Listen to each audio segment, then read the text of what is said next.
ക്ഷേത്ര സമന്വയ സമിതിയുടെ പ്രവർത്തകർ ആദ്യം മനസ്സിലാക്കേണ്ടത്, അല്ലെങ്കിൽ എപ്പോഴും മനസ്സിൽ വെക്കേണ്ടത്, ക്ഷേത്രത്തെ സംബന്ധിച്ച് അതിൻ്റെ പ്രഥമ വ്യക്തിത്വം ദേവാലയം എന്നുള്ളതാണ്.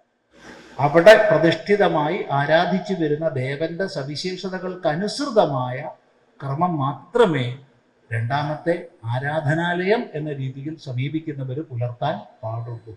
അവ പാലിച്ചേ മതിയാവും. ഇത് നമ്മൾ ശ്രദ്ധിക്കണം. രണ്ടാമതായിട്ടുള്ളത്, സമന്വയ സമിതി എന്ന് പറയുമ്പോൾ ഈ സംഘടനയുടെ പ്രവർത്തകരുടെ സമന്വയം, വ്യത്യസ്ത ജില്ലകളുടെ പ്രവർത്തന സമന്വയം, ഒപ്പം തന്നെ ഈ മേഖലയിൽ പ്രവർത്തിക്കുന്ന എല്ലാ സംഘടനകളുമായും സമന്വയിച്ച് പ്രവർത്തിക്കാൻ നമുക്ക് സാധിക്കണം. പല പ്രസ്ഥാനങ്ങളുണ്ട്. ക്ഷേത്രവുമായി ബന്ധപ്പെട്ട് ക്ഷേത്ര സംരക്ഷണ സമിതിയാവട്ടെ, അല്ലെങ്കിൽ വ്യത്യസ്തങ്ങളായ ക്ഷേത്ര സമിതികളാവട്ടെ, ട്രസ്റ്റുകളാവട്ടെ, വ്യത്യസ്ത പ്രദേശങ്ങളിലുള്ള വ്യത്യസ്ത സംഘടനകൾ എല്ലാവുമായിട്ടും സമന്വയിച്ച് ഏകോപിച്ച് പരസ്പര പൂരകമായ രീതിയിൽ പ്രവർത്തിക്കാനും വലിയൊരു ലക്ഷ്യം നമ്മുടെ മുമ്പിലുണ്ട്. ആ ലക്ഷ്യം കുറഞ്ഞ ഒന്നുമല്ല, കൃണ്വന്തോ വിശ്വമാര്യം എന്ന വൈദികമായ മഹാലക്ഷ്യ സാക്ഷാത്കാരത്തിൻ്റെ ഒരു പങ്കാണ്. ഈ ലോകത്തെ മുഴുവൻ നമുക്ക് ശ്രേഷ്ഠതയിലേക്ക് നയിക്കാം. ഈ ലോകത്തെ മുഴുവൻ ഭാരതത്തിൻ്റെ മഹിതമായ വേദത്തിൻ്റെ സന്ദേശത്തെ, അതിനനുസൃതമായ ജീവിത പദ്ധതിയെ, അനുഷ്ഠാനക്രമങ്ങളെ ലോകം മുഴുവൻ നമുക്ക് പ്രസരിപ്പിക്കാം. ഈ വലിയൊരു ദൗത്യം, ആ ദൗത്യത്തിൻ്റെ ഭാഗമായിട്ട് കേരളത്തിൽ ക്ഷേത്രങ്ങളെ കേന്ദ്രീകരിച്ചുകൊണ്ട്, അഥവാ ക്ഷേത്രങ്ങളെ വേദികളാക്കിക്കൊണ്ട് ക്ഷേത്ര പ്രവർത്തകരിലേക്ക് ഇറങ്ങിച്ചെന്ന് ഹൃദയത്തോട് അവരെ ചേർത്ത് പിടിച്ച് സ്നേഹത്തോടുകൂടി സ്പർശിച്ച് നമുക്ക് ഈ മഹാലക്ഷ്യത്തിൽ നമ്മുടെ പങ്ക് സമർപ്പിക്കാം. അപ്പോൾ എല്ലാ പ്രസ്ഥാനങ്ങളുമായും സമന്വയത്തോടുകൂടി, സഹകരണത്തോടുകൂടി നമുക്ക് പ്രവർത്തിക്കാൻ സാധിക്കട്ടെ. ഓരോ പ്രസ്ഥാനവും അതിൻ്റെ വ്യക്തിത്വത്തെ നിലനിർത്തിക്കൊണ്ട് പ്രവർത്തിക്കുക. ഒപ്പം ചേരാവുന്ന ആകാവുന്ന മേഖലകളിലൊക്കെ ഒന്നിക്കുക.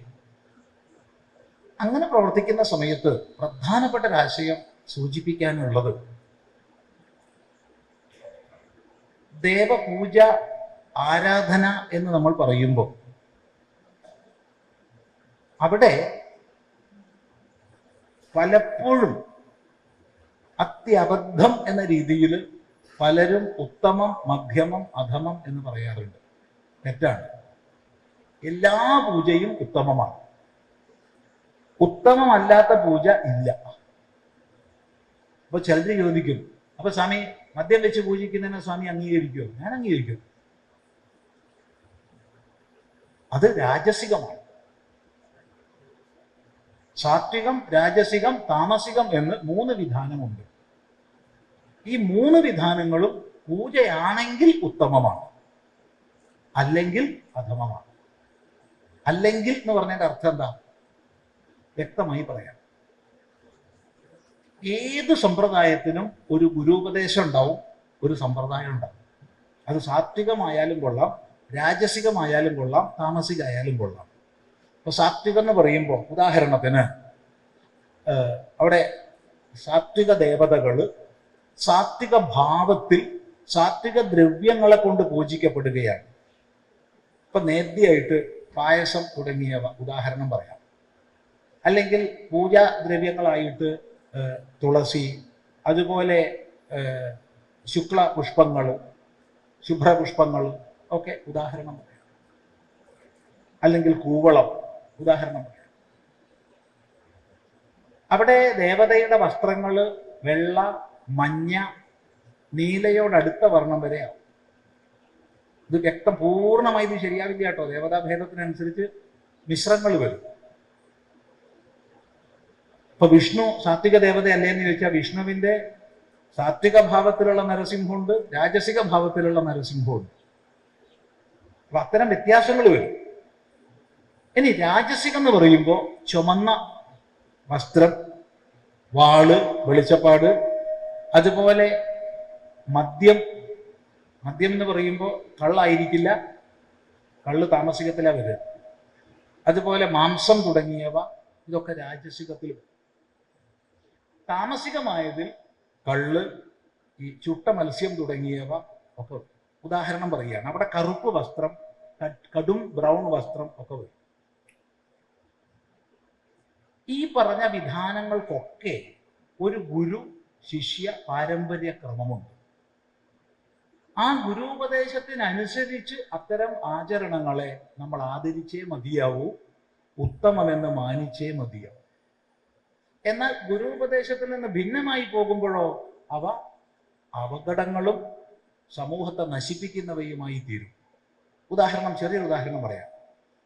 ഒരു രാജസിക ദേവീഭാവത്തിൽ ഉപാസന ചെയ്യുമ്പോൾ, കൗളത്തിലായിക്കോട്ടെ, അതിൻ്റെ മാത്രയ്ക്കനുസരിച്ച് ഗുരുപദിഷ്ടമായ മാത്രയിൽ ഒരാൾ ചാരായം ഉപയോഗിക്കുന്നു എന്ന് വിചാരിച്ചോളൂ.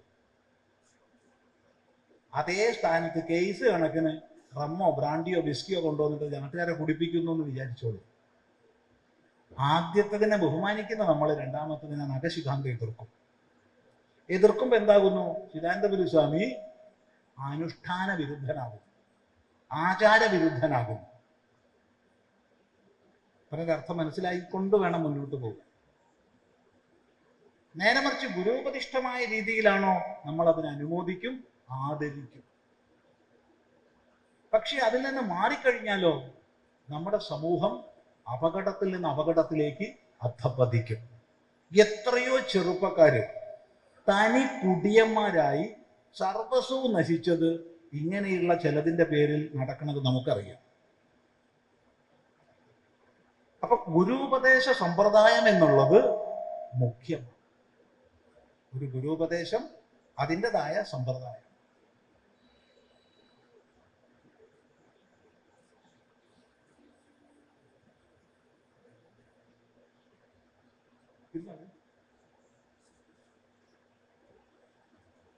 അങ്ങനെ ഗുരുപദേശ സമ്പ്രദായം അനുസരിച്ച് ഏത് വിധാനം നടക്കുന്നുണ്ടോ അത് ഉത്തമമാണ്. അതിൽ നിന്ന് മാറിക്കഴിഞ്ഞാൽ അത് അധമമാണ്, അസ്വീകാര്യമാണ്. അതുകൊണ്ട് നമ്മൾ ക്ഷേത്ര സമന്വയ സമിതിയുടെ പ്രവർത്തകരെങ്കിലും ദയവായി പൂജ തുടങ്ങിയവയെ ഉത്തമം, മധ്യമം, അധമം എന്ന് പറയരുത്. സാത്വികം, രാജസികം, താമസികം ഇതിനെ അംഗീകരിക്കണം. ഇത് പ്രത്യേകിച്ച് പറയാനുള്ളതാണ്. അപ്പൊ ഇത്തരം വിഷയങ്ങളിൽ വളരെ ശ്രദ്ധയോടുകൂടി നമ്മുടെ ഓരോ വാക്കും ഓരോ പ്രവർത്തനവും ഹിന്ദു സമാജത്തിന്റെ മൊത്തം ഉത്കർഷത്തെ ലക്ഷ്യമാക്കിക്കൊണ്ട് ചെയ്യാൻ നമുക്ക് സാധിക്കാം. ഓരോ വാക്കും ഓരോ പ്രവർത്തനവും ഹിന്ദു സമാജത്തിന്റെ ഉത്കർഷമായിരിക്കണം അതിൻ്റെ ലക്ഷ്യം. ഇത് വർത്തമാന കാലഘട്ടത്തിൽ വിവിധ ദിശകളിലൂടെ നമുക്ക് ചെയ്യാൻ സാധിക്കണം. ഒന്ന്, നേർക്ക് ക്ഷേത്രങ്ങളിലും ഗ്രാമങ്ങളിലുമുള്ള പ്രവർത്തനങ്ങൾ. ക്ഷേത്രങ്ങളിലും ഗ്രാമങ്ങളിലുമുള്ള പ്രവർത്തനങ്ങളിൽ അതിൻ്റെ പ്രധാനം നമ്മുടെ സ്നേഹസ്പർശവും നമ്മുടെ ഹൃദയബന്ധങ്ങളുമായിരിക്കണം. ആ ഗ്രാമത്തിലെ ഓരോ വ്യക്തിയുമായും ഊഷ്മളമായ സ്നേഹബന്ധം പുലർത്താനും അവരുടെ ഓരോ ചെറിയ ചെറിയ വിഷയങ്ങളിൽ പോലും, ഇപ്പം മരണമാവട്ടെ, ഗൃഹപ്രവേശമാവട്ടെ, വിവാഹമാകട്ടെ, അങ്ങനെയുള്ള കൗടുംബികമായിരിക്കുന്ന ഓരോ വിഷയത്തിലും നമ്മുടെ പ്രവർത്തകർക്ക് എത്തി പങ്കുചേരാൻ സാധിക്കണം. അങ്ങനെ ഗ്രാമത്തിൻ്റെ ഒരു തരത്തിലും ഒഴിവാക്കാൻ വയ്യാത്ത സ്നേഹസ്പർശമായി നമ്മൾ തീരുമ്പോൾ നമ്മൾ പ്രതിനിധാനം ചെയ്യുന്ന, നമ്മൾ മുന്നോട്ട് വയ്ക്കുന്ന പ്രവർത്തനം അത് കൂടുതൽ കൂടുതൽ സ്വീകരിക്കപ്പെടും. ആ ഹൃദയബന്ധങ്ങൾ സൂക്ഷിക്കാൻ ഓരോ പ്രവർത്തകനും സാധിക്കണം. അതോടൊപ്പം തന്നെ നമ്മൾ വളരെ ശ്രദ്ധിക്കേണ്ട ഒരു വിഷയം, ആചാരങ്ങളും അനാചാരങ്ങളും ദുരാചാരങ്ങളും എന്തൊക്കെയാണ്? ആ ആചാരങ്ങളിൽ കാലത്തിനനുസരിച്ച് മാറേണ്ടുന്നവ ഏതാണ്, മാറരുതാത്തവ ഏതാണ്? മാറ്റത്തിന് വിധേയമല്ലാതെ നിലനിൽക്കുന്ന, ചിരന്തനമായി നിലനിർത്തേണ്ടത് ഏതൊക്കെയാണ്? അപ്പൊ ദേശകാലങ്ങൾക്കനുസരിച്ച് എങ്ങനെ അപായങ്ങൾ വന്നുകൂടി, ഇത് നമ്മൾ ചിന്തിക്കണം. ഇത് പലപ്പോഴും ഒരു വൈകാരിക മനസ്സിന്റെ ഉടമകളാകുമ്പോൾ വിവേകത്തോടു കൂടി ചിന്തിക്കാനുള്ള ശേഷി നമുക്കില്ലാതെ വരും. ചെറിയൊരു ഉദാഹരണം പറയാം. ഒരു 10-25 വർഷങ്ങൾക്ക് മുമ്പായിരിക്കും, 25 അല്ല, അതിലധികമായി, ഒരു 30 വർഷമൊക്കെ ആയിട്ടുണ്ടാവും. കോഴിക്കോട് ജില്ലയിലോ ഒരു ക്ഷേത്രത്തിൽ ഒരു ഉത്സവ സന്ദർഭം. ആ കാലത്ത് നമ്മൾ ഉത്സവ പ്രഭാഷണങ്ങൾക്ക് പോകുമായിരുന്നു. അവിടെ ചെന്നു. വളരെ പ്രായേണ മധ്യവർത്തികളും ദരിദ്രരുമായ ഹിന്ദുക്കൾ നിറഞ്ഞ പ്രദേശമാണ്. സമ്പന്നര് വളരെ കുറച്ചാണ് അവിടെ ഉള്ളത് സാമ്പത്തികമായിട്ട്. ആ വർഷം ആ ക്ഷേത്രത്തിൽ കരിമരുന്ന് പൊട്ടിക്കുന്നത് 8 ലക്ഷം രൂപയ്ക്കാണ് ആ വർഷം. ആ ക്ഷേത്രത്തിന്റെ തൊട്ട് മുമ്പിൽ 4-ാമത്തെ 5-ാമത്തെ വീട്ടിലെ കുട്ടി സ്കൂളിൽ ഫീസ് കൊടുക്കാനില്ലാതെ ആ കുട്ടിക്ക് സാമ്പത്തിക സഹായം ചെയ്ത് മനം മാറ്റി മതം മാറ്റി ക്രിസ്ത്യാനികൾ. അപ്പൊ ഈ വിഷയം നമ്മൾ ക്ഷേത്രത്തിൽ പോകുന്നതിന് മുമ്പ് അറിഞ്ഞിട്ടുണ്ട്. അതുകൊണ്ട് നമ്മുടെ പ്രഭാഷണത്തിൽ പറഞ്ഞു, നിങ്ങൾ ഭഗവതിയുടെ ഉത്സവം ആഘോഷമാക്കണം, സമൂഹത്തിന്റെ മൊത്തം ആനന്ദ സ്ഥാനമാക്കണം, ഒക്കെ ശരിയാണ്. പക്ഷേ ലക്ഷക്കണക്കിന് ഉറുപ്പ്യ കരിമരുന്ന് കത്തിച്ച് തീർക്കരുത്. എന്നാൽ തരക്കേടില്ല. ഇതിന്റെ വല്ല ഫാക്ടറി ഹിന്ദു നടത്തിച്ചാൽ തരക്കേടില്ല. അതിന്റെ ഇൻകം പോണത് വേറെ സ്ഥലത്തേക്ക്. അന്തരീക്ഷ മലിനീകരണം ചെയ്തിട്ട് ഒരു ദേവതാപ്രീതിയും വരാൻ പോണില്ല. പ്രഭാഷണമൊക്കെ കഴിഞ്ഞു. അവിടെ കൂടിയ ചെറുപ്പക്കാർക്കൊക്കെ വളരെ ഇഷ്ടമായി ചിദാനന്ദ ഗുരുസ്വാമി പറഞ്ഞത്. പക്ഷെ പ്രായമായവരുടെ മുഖം അങ്ങനെ ദേഷ്യം കൊണ്ട് ചുമക്കണത് നമ്മൾ കാണുന്നുണ്ട്. തിരിച്ചു പോയി കാറിൽ കയറാൻ നേരത്ത്, ജീപ്പായിരുന്നു അന്ന്, അതിൽ കയറാൻ നേരത്ത് ഒരു 10-70 വയസ്സ് കഴിഞ്ഞ ഒരു കൊച്ചുകുട്ടി കുറെ പേരോട് പറയുക, ഈ പഹയൻ നിരീശ്വരവാദിയാണ്, ഇവനെ ക്ഷേത്രത്തിൽ കയറ്റരുത്. നമ്മൾ വേഗം അദ്ദേഹത്തിന്റെ അടുത്ത് പോയി ഒന്ന് ചുമലിൽ പോയി കെട്ടിപ്പിടിച്ചു. നമുക്ക് ഒരാളോട് ഒരു വിരോധവും ഇല്ല. ആരെന്ത് തെറി വിളിച്ചാലും ഒരു വിരോധവും ഇല്ല. ഞാൻ പോയി വരട്ടെ. എനിക്ക് അയാളെ സമ്മതം വേണോ പോയി വരാൻ? ഒരു സന്യാസി ക്ഷേത്രത്തിൽ പോയാൽ അയാളുടെ സമ്മതം വേണോ? പിന്നെ എന്തിനാ സ്വാമി ചോദിച്ചേ? ഈ പഹയനെ കയറ്റരുത് എന്നാണല്ലോ പറഞ്ഞത്. അതുകൊണ്ട് നമസ്കാരം സ്വാമി, നമസ്കാരം. ഇത് തെറ്റാണ്. മുമ്പെന്ന് നമസ്കാരം പറഞ്ഞാൽ പിന്നിന്ന് നമസ്കാരം പറയണം. പിന്നിൽ നിന്ന് പഹയെന്ന് പറഞ്ഞാൽ മുമ്പെന്നും പഹയെന്ന് പറയണം. ഈ അർജവ നമുക്ക് ആദ്യം വേണ്ടത്. മുമ്പിലൊന്ന് പിന്നിലൊന്ന്, അതൊരിക്കലും പാടില്ല. ഒന്ന് നോക്കൂ, ഒരു ക്ഷേത്രത്തിന്റെ 5-ാമത്തെ വീട്ടിൽ ദാരിദ്ര്യം കൊണ്ട് മതപരിവർത്തനം നടക്കുന്ന സന്ദർഭത്തിൽ ഇവിടെ 30 കൊല്ലം മുമ്പ് 8 ലക്ഷം രൂപ കത്തിച്ചു കളയുന്ന, അതിലുപരി ഒരു ആംബുലൻസിന് പോലും പൊള്യൂഷൻ അണ്ടർ കൺട്രോൾ സർട്ടിഫിക്കറ്റ് വേണം, എന്നാലേ ഓടാൻ പറ്റൂ. ഈ വമിക്കുന്ന സൾഫർ ഡയോക്സൈഡും സൾഫർ മോണോക്സൈഡും അതിലുപരി ലെഡ് ഓക്സൈഡുകളും അതിമാരകങ്ങളായ വിഷവസ്തുക്കള് ആരെങ്കിലും ഇതിനെ സയന്റിഫിക് ആയിട്ട് അളക്കുന്നുണ്ടോ?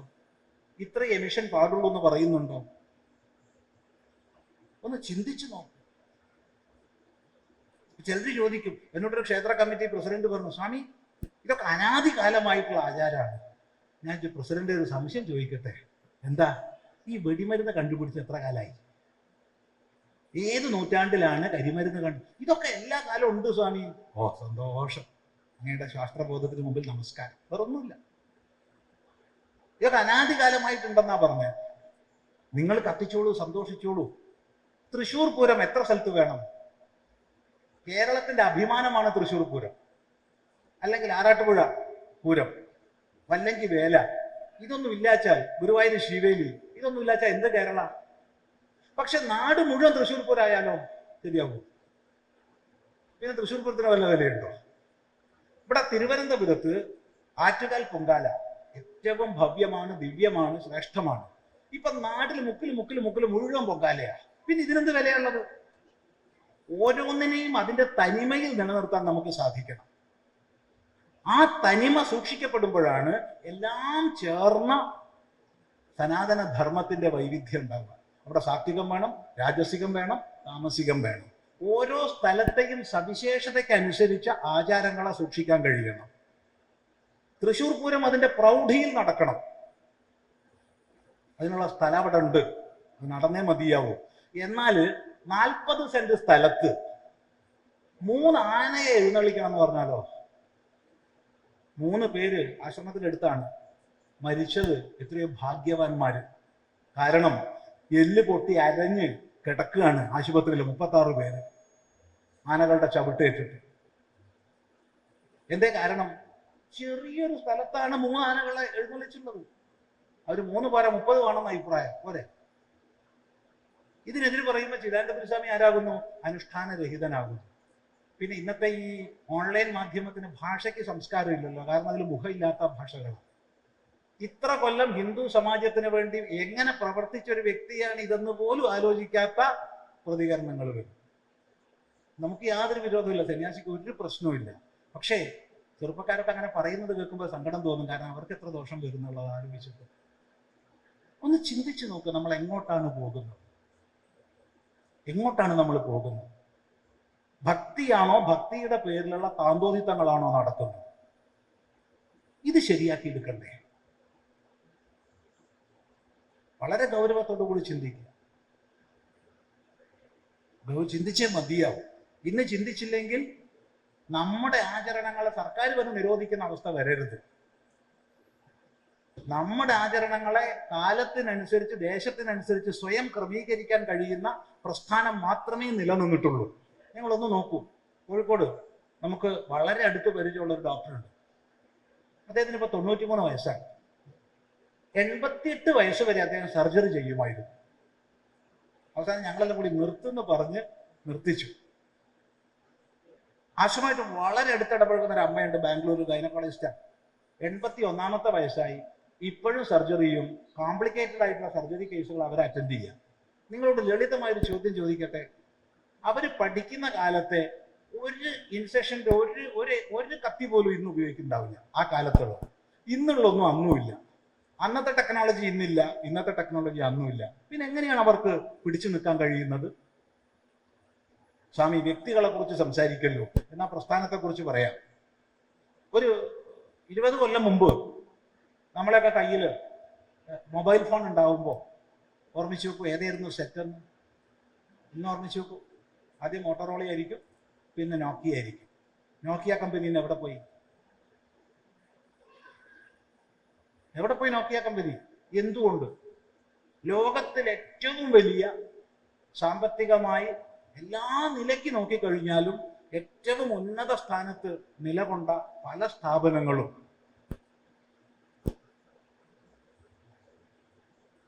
ഇന്ന് എവിടെയില്ല. എന്തുകൊണ്ട്?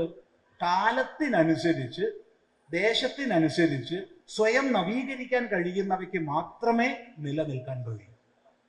ഹിന്ദു ധർമ്മത്തിന്റെ ഏറ്റവും വലിയ സവിശേഷത, അബ്രഹാമിക് മതങ്ങളിൽ നിന്ന് അതിനെ വേർപെടുത്തുന്ന സവിശേഷത, കാലത്തിനനുസരിച്ച്, ദേശത്തിനനുസരിച്ച് സ്വയം അഡാപ്റ്റ് ചെയ്യാനുള്ള അതിന്റെ കഴിവാണ്.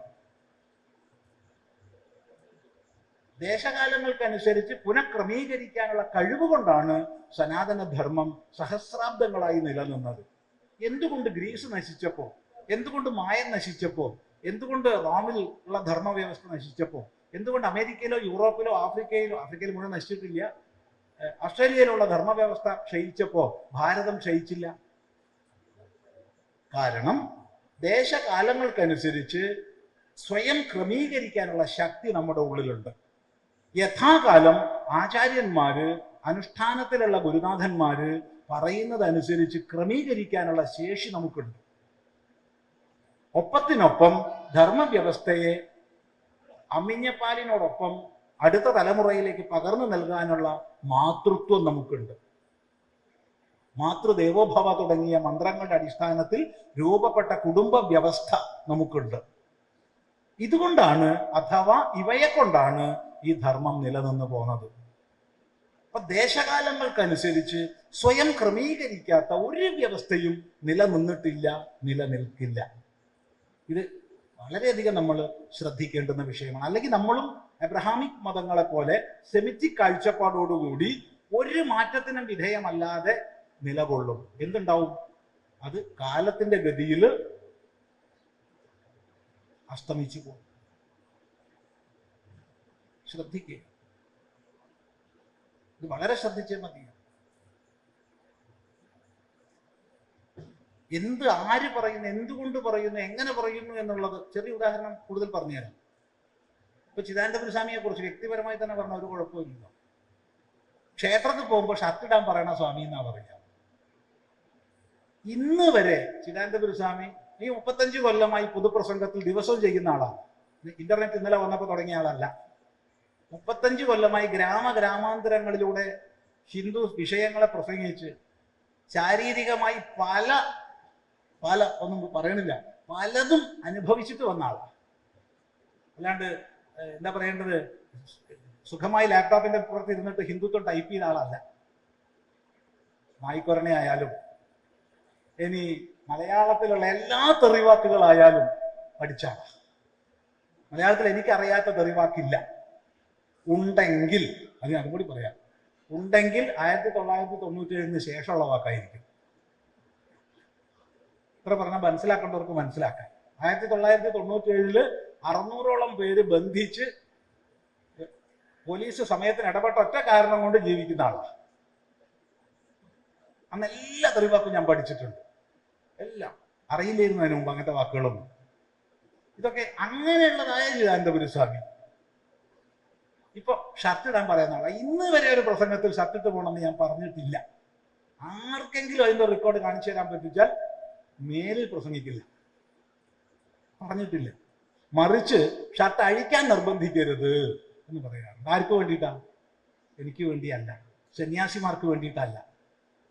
മറിച്ച് ദേശകാലങ്ങൾക്കനുസരിച്ച് പരിവർത്തനം ഉൾക്കൊള്ളാൻ സാധിച്ചതാണ് ഹിന്ദുധർമ്മത്തിന്റെ ഗതി. അല്ല എങ്കിൽ സ്ത്രീകൾ ബ്ലൗസ് ഊരണം. നിർബന്ധമായി സ്ത്രീകൾ ക്ഷേത്രത്തിൽ പോകുമ്പോൾ ബ്ലൗസ് അഴിക്കണം. എന്താ അഭിപ്രായം? തയ്യാറുണ്ടോ? കാരണം നമ്മുടെ മുത്തശ്ശന്റെ മുത്തശ്ശൻ ഷർട്ട് എന്താണെന്ന് അറിയാത്തവരാണ്. നമ്മുടെ മുത്തശ്ശിയുടെ മുത്തശ്ശിക്ക് ബ്ലൗസ് എന്താണെന്ന് അറിയാത്ത ആളാണ്. പക്ഷെ ക്രമേണ സ്ത്രീകളിൽ നേരിയത് വന്നു, പിന്നെ മുലക്കച്ച വന്നു, പിന്നെ ബ്ലൗസ് വന്നു. കാലത്തിനനുസരിച്ച് അവയെ ക്ഷേത്രക്കാർ അംഗീകരിച്ചു. അംഗീകരിക്കാത്ത ക്ഷേത്രം ഉണ്ടായിരുന്നു, കോഴിക്കോട് ജില്ലയിലുണ്ടായിരുന്നു, അരിക്കുള അടുത്ത്. അന്ന് ഈ സ്ത്രീകൾ ക്ഷേത്രത്തിൽ പോകുന്നത് കാണാൻ വേണ്ടിയിട്ട് ധാരാളം ആൾക്കാർ കൂടുമായിരുന്നു. അന്ന് അതിനെതിരെ നിന്നിട്ട് പ്രവർത്തിച്ചിട്ട് ധാരാളം കേട്ട ആളായി ചിദാനന്ദപുരി സ്വാമി. വർഷങ്ങൾ 10-30 മുമ്പാണേ, ഇപ്പൊ അല്ല. പറഞ്ഞ മനസ്സിലാക്കുക. പക്ഷെ കാലത്തിനനുസരിച്ച് സ്ത്രീകൾക്ക് അനുവദിച്ചു എങ്കിൽ എന്തുകൊണ്ട് പുരുഷന്മാർക്ക് അനുവദിച്ചുകൂടാ? എന്തിനാ സ്വാമി നിർബന്ധം? സ്വാമിക്ക് നമുക്ക് വേണ്ടിയിട്ടല്ല. നമ്മൾ ഷർട്ട് ഇടുന്നില്ല. ഭാരതത്തിന് പുറത്ത് പോകുമ്പോഴും കടും തണുപ്പുള്ള സ്ഥലത്ത് പോകുമ്പോൾ മാത്രമേ ഷർട്ട് ഇടാറുള്ളൂ. പിന്നെ ആർക്ക് വേണ്ടിയാണ്? നമ്മൾ കാണുന്നു, നമ്മുടെ അച്ഛൻ്റെ ഒക്കെ തലമുറയിൽ ഷർട്ട് വ്യാപകമല്ല. മുത്തശ്ശൻ ഷർട്ട് കണ്ടിട്ടില്ല. മുത്തശ്ശനൊക്കെ ആയപ്പോഴത്തേക്ക് അത്യാവശ്യം ഷർട്ട് ഇടാൻ തുടങ്ങി. അച്ഛനൊക്കെ ആകുമ്പോഴത്തേക്ക് ടൗണിലൊക്കെ പോകുമ്പോൾ ഇടാൻ തുടങ്ങി. അച്ഛനൊക്കെ ആകുമ്പോൾ ഇട്ട് കഴിഞ്ഞ് വീട്ടിലെത്തി ആദ്യം അഴിച്ചു വെക്കുക അയ്യ. ഇന്നത്തെ കുട്ടികളതല്ലല്ലോ, അവർക്ക് ശീലമില്ല. അപ്പൊ ആൺകുട്ടികൾ എന്താണ്, ക്ഷേത്രത്തിൽ പോകാൻ മിക്കവാറും പേര് തയ്യാറല്ല. ചെറുപ്പക്കാർ ഈ ഇരിക്കുന്നവർ സത്യസന്ധമായി പറയാ, നിങ്ങളുടെ പെൺകുട്ടികൾ പോകണ അത്ര ഉത്സാഹത്തിൽ ആൺകുട്ടികൾ അകത്തു പോകാൻ തയ്യാറുണ്ടോ? ഇല്ല. കാരണം ശീലമില്ല. അപ്പൊ അവരെ ശീലിപ്പിക്കല്ലേ വേണ്ടത് നിങ്ങളെ പോലുള്ള ആചാര്യന്മാര്. എന്തിന്? എന്തെങ്കിലും കാരണം ഉണ്ടെങ്കിൽ തിരക്കിടില്ല. അപ്പൊ ഒരു വ്യാഖ്യാനം വരുന്നത്, ദേവചൈതന്യം ഹൃദയത്തിലേക്ക് പെനിട്രേറ്റ് ചെയ്ത് പോകണമെങ്കിൽ ഈ ഒരു കോട്ടണ പെനിട്രേറ്റ് ചെയ്യാൻ കഴിയാത്ത ചൈതന്യമല്ല. രണ്ടാമത്തെ പറയുക എന്താ അറിയോ, പിന്നെ സ്ത്രീകൾക്ക് ഈ ചൈതന്യം ഒന്നും വേണ്ടേ. അപ്പൊ ഒരു ശ്ലോകം കൊണ്ടുവരും. ശ്ലോകം എന്താ വെച്ചാ, തൈലാഭ്യംഗം ധൃതാഭ്യംഗം തുടങ്ങുന്ന ഒരു ശ്ലോകം ഉണ്ടാവും. നമ്മുടെ ചൊല്ലുന്നില്ല, അത്യബദ്ധ. കേട്ടാ തോന്നും സംസ്കൃതമായതുകൊണ്ട് സ്മൃതിയാണെന്ന്. സ്മൃതിയല്ല, ശ്രുതിയല്ല. 1936 ക്ഷേത്രപ്രവേശ വിളംബരം കൊണ്ടുവരുന്ന സമയത്ത് സർ CP രാമസ്വാമി അയ്യര് മദൻ മോഹൻ മാളവിയായിട്ട് ചർച്ച ചെയ്തു. അടിവരായിട്ട് മനസ്സിലാക്കുക, കേരളത്തിലെ ഒരു തന്ത്രിയുമായി ചർച്ച ചെയ്തിട്ടില്ല. കേരളത്തിൽ അക്കാലത്തുണ്ടായിരുന്ന ആചാര്യന്മാരുമായിട്ട് സംസാരിച്ചിട്ടില്ല. ആ കാലത്ത് കേരളത്തിൽ ഉണ്ടായിരുന്ന സന്യാസി ശ്രേഷ്ഠന്മാരുമായിട്ട് സംസാരിച്ചിട്ടില്ല. ആ കാലത്ത് പരമവിദ്വാൻമാരായിരുന്ന തീർത്ഥപാദ പരമഹംസ സ്വാമികളും ഒക്കെ ഉണ്ടായിരുന്നു. ആഗമാനന്ദ സ്വാമികൾ ഉണ്ടായിരുന്നു. ശുഭാനന്ദ ഗുരുദേവൻ ഉണ്ടായിരുന്നു. ആരോടും ചർച്ച ചെയ്തിട്ടില്ല. എന്നിട്ടുണ്ടാക്കിയ ശ്ലോകമാണ്. അതാണ് ബൈബിൾ ഉദ്ധരിക്കുക. അതിലാണ് പുരുഷൻ ഷർട്ടിട്ട് പോകരുത്, സ്ത്രീ ബ്ലൗസ് ധരിച്ചു പോകണമെന്നൊക്കെ ഉള്ളത്. അപ്പൊ ഇത്തരം വിഷയങ്ങൾ ഓരോന്നും എന്തുകൊണ്ടാണ് നമ്മളെ സമൂഹം ചർച്ച ചെയ്യേണ്ടത്? ഇത്തരം ചർച്ചകളിൽ പെട്ട് നമ്മുടെ സമൂഹം അധപ്പതിക്കേണ്ട കാലമല്ല ഇന്ന്. ഒറ്റക്കെട്ടായി ഹിന്ദു നിലകൊണ്ട് ഇന്നത്തെ പൊതുപ്രശ്നങ്ങൾക്ക് എതിരായി ഇവിടെ ഒരു ഭാഗത്ത് മയക്കുമരുന്നുകൾ വ്യാപിക്കുക, നമ്മുടെ കുട്ടികൾ നശിച്ചുകൊണ്ടിരിക്കുക. വേറൊരു ഭാഗത്ത് മതഭീകരത വിവിധ ഭാവങ്ങളിലും വിവിധ നാമങ്ങളിലും നമ്മളെ നശിപ്പിച്ചുകൊണ്ടിരിക്കുക. ഇതിൻ്റെയൊക്കെ മധ്യത്തിൽ ഒരു കാലദേശങ്ങൾക്കനുസരിച്ച് എന്ത് പരിവർത്തനം ഉൾക്കൊള്ളണമെന്ന് മനസ്സിലാക്കി മുന്നോട്ട് പോയി ഒറ്റക്കെട്ടായി പോകാൻ നമുക്ക് സാധിച്ചിട്ടില്ലെങ്കിൽ നമ്മുടെ ഭാവി ആപത്കരമാണ്. ഇവിടെ ദേശകാലങ്ങൾക്കനുസരിച്ചിട്ടുള്ള പ്രവർത്തനങ്ങൾ മുന്നോട്ട് വയ്ക്കാൻ ഈ സമിതിക്ക് സാധിക്കട്ടെ. ഈ വിഷയം മാത്രമൊന്നുമല്ല, ഒട്ടനവധി വിഷയങ്ങളുണ്ട്, അതിലേക്കൊന്നും ഇപ്പോൾ കടക്കുന്നില്ല. അങ്ങനെ കാലോചിതമായി ദേശോചിതമായി എല്ലാ ഹൈന്ദവ പ്രസ്ഥാനങ്ങളുമായും സമന്വയം പുലർത്തിക്കൊണ്ട് ശാസ്ത്രീയമായ യുക്തിസഹമായ പന്ഥാവിനെ മുന്നോട്ട് വെച്ചുകൊണ്ട് നമ്മുടെ വാക്കിൽ നിന്നും പ്രവൃത്തിയിൽ നിന്നും ഹിന്ദു സമാജത്തിൻ്റെ ഒരു പരിപൂർണമായ ഉത്കർഷത്തെ മുൻനിർത്തിക്കൊണ്ട് നമുക്ക് പ്രവർത്തിക്കാൻ സാധിക്കട്ടെ. അതിന് ചാലകശക്തിയായി നമുക്ക് നിൽക്കാൻ കഴിയുമ്പോൾ സമാന മേഖലയിൽ പ്രവർത്തിക്കുന്ന മറ്റ് പ്രസ്ഥാനങ്ങളുമായി വേണ്ടതുപോലെ സമന്വയം പുലർത്തിക്കൊണ്ട് മുന്നോട്ട് പോകുമ്പോൾ തീർച്ചയായിട്ടും നമുക്ക് മഹാകാര്യങ്ങൾ ചെയ്യാൻ സാധിക്കും. ലോകം മുഴുവൻ പ്രതീക്ഷയോടെ ഭാരതത്തിലേക്ക് ഉറ്റുനോക്കിക്കൊണ്ടിരിക്കുന്ന ഒരു കാലഘട്ടത്തിലാണ് നമ്മൾ ജീവിക്കുന്നത്. ലോകത്തിൻ്റെ വിവിധ രാജ്യങ്ങളിൽ പോകുമ്പോൾ, അവിടെ ഹിന്ദുത്വ പ്രവർത്തനങ്ങളിൽ പങ്കുചേരുമ്പോൾ, അവിടെ വേദാന്താശയ പ്രചരണത്തിന് വേണ്ടി പ്രവർത്തിക്കുമ്പോൾ സമൂഹത്തിന് ലഭിക്കുന്ന ആ പ്രതീക്ഷാനിർഭരമായൊരു ഭാവം ഉണ്ടല്ലോ, അത്ഭുതകരമാണ്. ഓരോ ദിവസം കഴിയുന്തോറും നമുക്ക് മഹാകാര്യങ്ങളെ ചെയ്യാൻ, അത് ഒരുമിച്ച് ചെയ്യാം, മഹാലക്ഷ്യം മുൻനിർത്തിക്കൊണ്ട് ചെയ്യാം എന്ന് മാത്രം പറഞ്ഞ് ശാസ്ത്ര സ്വാധ്യായം നമ്മുടെ ജീവിതത്തിൽ നിത്യ അനുഷ്ഠാനമാക്കി. കാരണം ഹിന്ദുധർമ്മത്തിന്റെ അടിത്തറ സത്യം വദ, ധർമ്മം ചര, സ്വാധ്യായാൻമാ പ്രമദഃ എന്ന 3 വേദമന്ത്രങ്ങളിൽ അധിഷ്ഠിതമാണ്. അതിന്റെ അടിസ്ഥാനത്തിലാണ് മറ്റ് വിപുലീകരണങ്ങൾ മുഴുവൻ വരുന്നത്. അതുകൊണ്ട് സ്വാധ്യായം ശീലമാക്കി എന്തെങ്കിലും ചില അനുഷ്ഠാനങ്ങൾ ജീവിതത്തിൽ നിത്യവും ഏതെങ്കിലും ഒരു ഗുരുനാഥന്റെ അടുത്തുനിന്ന്, അത് വൈഷ്ണവമോ ശൈവമോ ശാക്തേയമോ ഏതും ആയിക്കോട്ടെ, സ്കാന്തമോ ഗാണപത്യമോ സൗരമോ, എന്തായാലും വിരോധമില്ല. ഒരു പദ്ധതി, അതിന് കൗളമോ വാമാചാരോ സമയാചാരം, എന്തായാലും വിരോധമില്ല. പക്ഷെ ഒരു ഗുരുനാഥന്റെ പദ്ധതിക്കനുസരിച്ച് സ്വീകരിച്ച് എന്തെങ്കിലും ഒരു മന്ത്രോപാസന എല്ലാവരും ചെയ്യണമേ. കാരണം മന്ത്രോപാസന നൽകുന്ന കരുത്ത് അത് നമുക്കുണ്ടായിരിക്കണം. അതേതായാലും വിരോധമില്ല, എല്ലാം ഒന്ന് തന്നെയാണ്. അങ്ങനെ ഇതിന്റെ പ്രവർത്തകര് സ്വയം ശക്തി സ്രോതസ്സായി ശാസ്ത്രബോധത്തോടുകൂടി ഒരു മഹാലക്ഷ്യത്തെ മുൻനിർത്തി ഒത്തൊരുമിച്ച് പ്രവർത്തിച്ചാൽ ഈ ക്ഷേത്ര സമന്വയ സമിതിയുടെ പ്രവർത്തനം ധന്യമാകും. അത് നമ്മുടെ സാമാജിക ഉത്കർഷത്തിന് ഏറെ ഉപകരിക്കും എന്നുള്ളതിൽ ഒരു സന്ദേഹവും ഇല്ല. എല്ലാ ശുഭസങ്കല്പങ്ങളും സമർപ്പിക്കുകയാണ്, എല്ലാ ശുഭാശംസകളും സമർപ്പിക്കുന്നു. ദീർഘിപ്പിക്കുന്നില്ല. ഇവിടെ ഡോക്ടർ ശ്രീ ടി.പി. സെൻകുമാർജി, അതുപോലെ അഡ്വക്കേറ്റ് കൃഷ്ണരാജി ഒക്കെ സംസാരിക്കാനുണ്ട്. ഏതായാലും വളരെ വളരെ സന്തോഷം. നല്ല നിലയ്ക്ക് ഒരു മനസ്സായി നമുക്ക് മുന്നോട്ട് പോകാൻ സാധിക്കണം എന്ന് ആവർത്തിച്ച് ഉറപ്പിച്ച് മറ്റൊന്നുകൂടി പറയാനുണ്ട്. ഇന്ന് പൊതുവെ ഒരു ഒഴുക്കിൽപ്പെട്ടവരായി പോകും സമൂഹം. ഒഴുക്കിൽപ്പെടുക എന്ന് പറയുമ്പോൾ ഒരു കലക്റ്റീവ് മൈൻഡ്, ഒരു സമൂഹ മനസ്സ് രൂപപ്പെട്ടാൽ വ്യക്തി മനസ്സ് അതിൽ നഷ്ടപ്പെട്ടു പോകുന്ന ഒരവസ്ഥ ഇന്ന് കാണുന്നുണ്ട്. ഏറ്റവും പ്രധാന വില്ലൻ ഇന്നത്തെ ഓൺലൈൻ മാധ്യമങ്ങളാണ്. ഇന്നത്തെ ഓൺലൈൻ മാധ്യമങ്ങൾ ഏറ്റവും വലിയ അനുഗ്രഹമാണ്. ഇന്നത്തെ ടെക്നോളജി നമുക്ക് ഏറ്റവും അധികം വലിയ അനുഗ്രഹമാണ്. അപ്പൊ നമുക്ക് ഇന്നലകളിൽ ചിന്തിക്കാൻ പറ്റാത്ത മഹിമകൾ ഇന്നും അനുഭവിക്കാൻ കഴിയുന്നുണ്ട്. ഒന്ന് ആലോചിച്ച് നോക്കൂ, ഇന്നലെ വരെ ലഭ്യങ്ങളല്ലാതിരുന്ന ലക്ഷക്കണക്കിന് ഗ്രന്ഥങ്ങൾ ഇന്ന് ഇന്റർനെറ്റിലൂടെ നമുക്ക് ലഭിക്കും. ലോകത്തിലുണ്ടായ മഹാത്മാക്കളുടെ ഒക്കെ തന്നെ ക്ലാസ്സുകളിൽ പങ്കെടുക്കാനും സത്സംഗങ്ങളിൽ പങ്കെടുക്കാനും സംശയങ്ങൾക്ക് ഉത്തരം നേടാനുള്ള സാഹചര്യങ്ങൾ ഇന്നുണ്ട്. ഈ മഹിമകളൊക്കെ അവിടെ ഉണ്ടെങ്കിലും ഈ മുഖമില്ലാത്ത ഒരുപാട് വ്യക്തികളുണ്ട്. അവരുണ്ടാക്കി തീർക്കുന്ന ഒരു ഒഴുക്കിൽ നമ്മൾ അറിയാതെ പെട്ടുപോകും. വൈകാരികതയിൽ, വൈകാരികത എപ്പോഴും വൈചാരികതയ്ക്ക് വിധേയമായിരിക്കണം. വികാരം വേണ്ടെന്ന് പറഞ്ഞില്ല, വികാരം വേണം. പക്ഷെ വികാരം വിചാരത്തിന് വിധേയമാകണം. ആ രീതിയിൽ കൂടി ഉൾക്കൊണ്ടുകൊണ്ട് നമുക്കെല്ലാം പ്രവർത്തിക്കാൻ സാധിക്കട്ടെ. എല്ലാ ശുഭസങ്കല്പങ്ങളും ഹാർദമായി സമർപ്പിക്കുന്നു. എല്ലാ വിജയങ്ങളും ഹാർദമായി ആശംസിക്കുന്നു. നമസ്കാരം.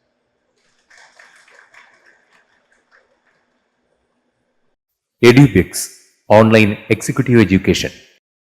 Focus physiotherapy centre Pattom. Unnat engineering Gujarat.